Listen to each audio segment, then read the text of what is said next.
রায়দিক থানার অন্তর্গত আপনার বলতে হবে না, শুনে যান।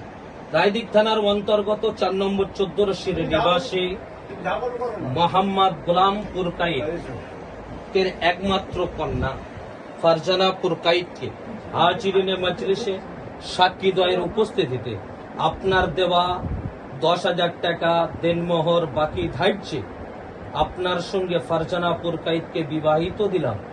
আপনি কি ফারজানা পুরকাইতকে আজ হইতে, এখনই হইতে, এই সেকেন্ড হইতে আপনি কি স্ত্রী হিসাবে গ্রহণ করেছেন? ভাই শুনেছেন আপনারা? শুনেছেন? আবার একবার বলুন আলহামদুলিল্লাহ বলেন।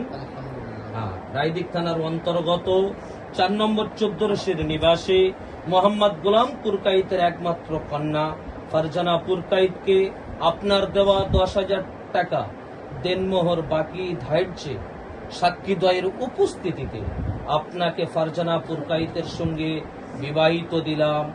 এখনই হইতে, আজ হইতে, এই সময় হইতে আপনি কি স্ত্রী হিসাবে গ্রহণ করেছেন? শুনেছেন আপনারা? কন্যাপক্ষ শুনেছেন?